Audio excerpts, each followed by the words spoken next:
Ooh. That stuff's dry as a nun, brother. Is it? Dang, because I've been wanting protein for breakfast, man. Well, like I said, that's going to be real dry, but I do that on purpose because it's going to store for like years. It'll probably be good for 3 years. So, oh, my God. Apocalypse, bro. That deer jerky will get you.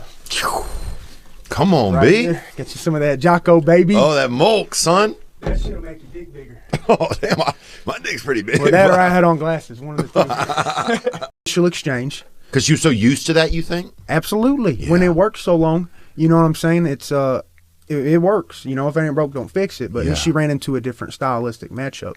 Here's the thing about when she fought Rousey. Rousey's a great ground fighter.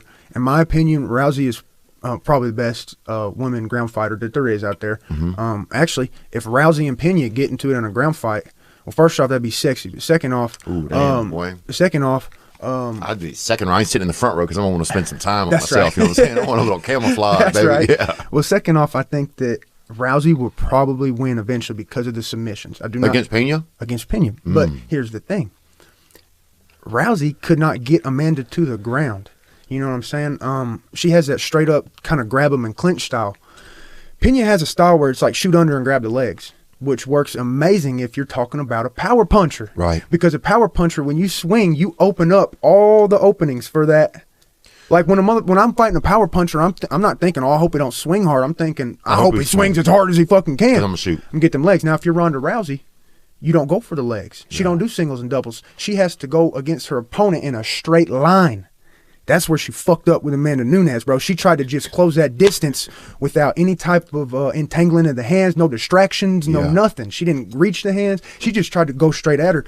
And just like a train. But if you would have seen Rousey get Amanda to the ground, you probably would have seen even more disparity. Yeah. Just like the disparity was on the feet, it'd have been the same on the ground. She just never had the she don't go for those legs, you know. And Amanda, she opens up and throws those big punches. That's when the legs are open. And do you think that's kind of what she saw? Because will you play that back again? Just right. Pena lured her into. That's what Pena did. She took some of her best shots, lured her in, landed just enough to piss her off and make her want to hit her more, and that's when she got in on that takedown. I'm pretty sure she shot a double leg. I can't remember though. Did she shoot a double? I mean, she's staying in. I could have sworn she got her to the. And you could tell how Nunes like, how is this not working? And right. And you just stayed right in there. I mean, you could see it was like, what is this hitting me? Right, and you're absolutely right. She just stayed right in there, and now she's advancing forward. Right, so now she's got a game plan, huh? And gets her to the fence. Here comes a double. If I'm her, I'm shooting. You'd already shot. I might have, but she was landing there too. I'm curious how she got her down. I'm almost certain she got her legs. Oh, she tripped her. Okay, there you go. And Nunes is cooked here.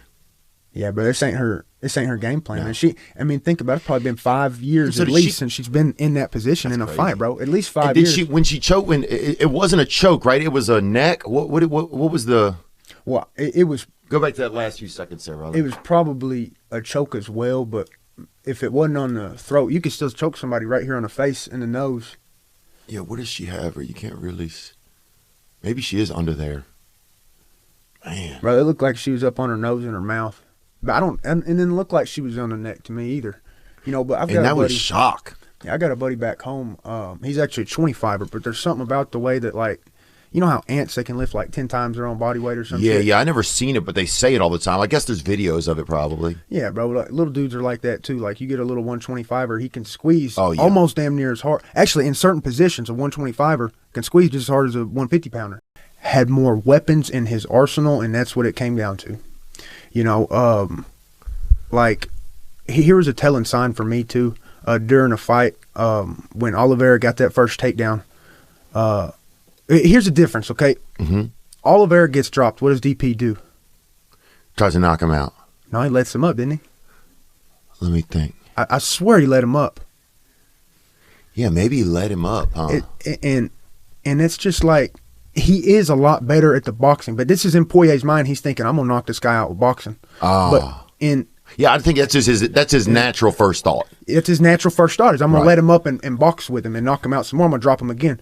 Now, This is what Coach Bryce says, and Coach Bryce ain't shit on Poirier. Poirier, come over here and beat my ass right now. And actually, I want to train with him. You know, I'm not saying, but looking back at a fight, you can look back at all my losses and say, hey, you should have, could have. And I'll say, yeah, you're right. I should have. Right. Yeah. Oh, it's easy for us to sit here and say anything. It's so fucking easy. But if, say we redo it and I'm wanting DP, my dude, to win. Right. And I'm DP's coach, and say if I say it, he does it. Right. I say, when you drop him, get in his guard.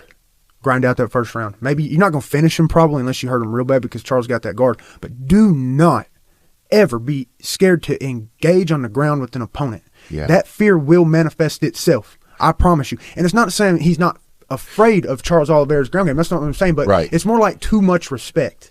It's like, bro, you're Dustin Poirier, and he's fucking rocked. You get on him, and you just keep fucking just wail down punches. And if I was his coach, I would tell him, I don't give a fuck how good his guard is. Yeah. You get in there and you fuck him up, his guard ain't gonna be that good. Right. You know what I'm saying? And so, yeah, I could see it being a level of like respect thing. With it was a level of respect. Is all that was. Yeah, he just has this like.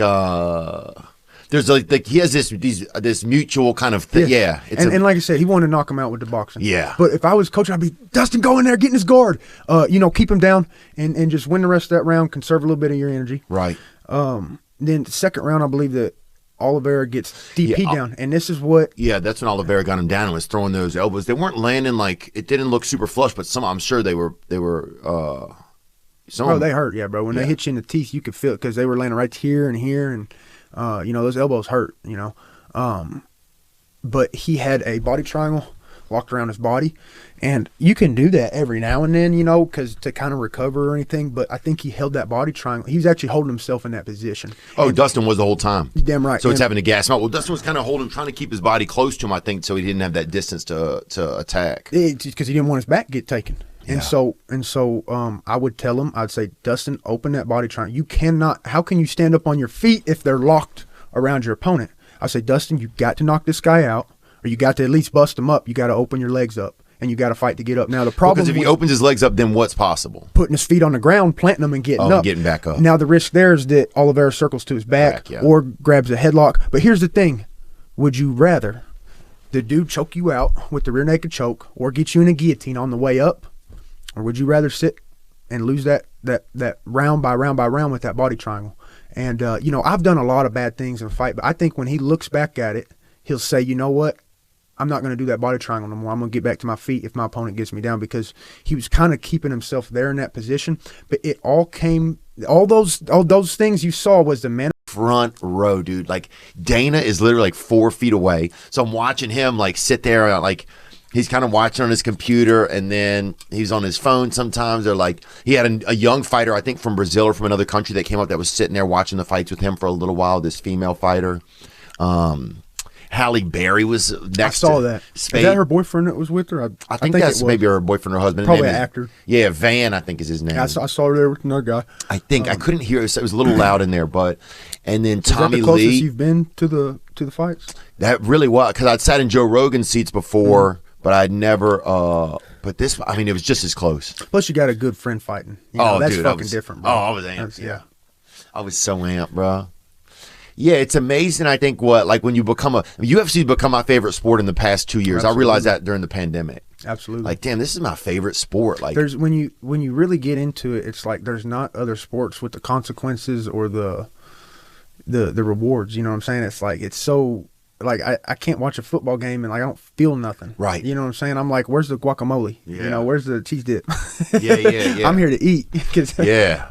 Yeah, you're right, man. There's nothing like at the fight. Just like, man, people come in and it's just this moment of like, there's going to be this moment of clarity. And it's such a euphemism for just life, bro. Like, you can try so hard and you can still be great. You just might not get the outcome that you want. That's right. That's what's pretty fascinating. It's like you see, because so many of the fighters to me are heroes. That's what I realized when I'm there the other night. I'm like, oh my God, everybody I run into, I feel like is a hero. And your heroes die in the sport, man. Yeah, and they die, but it's like win or lose, kind of.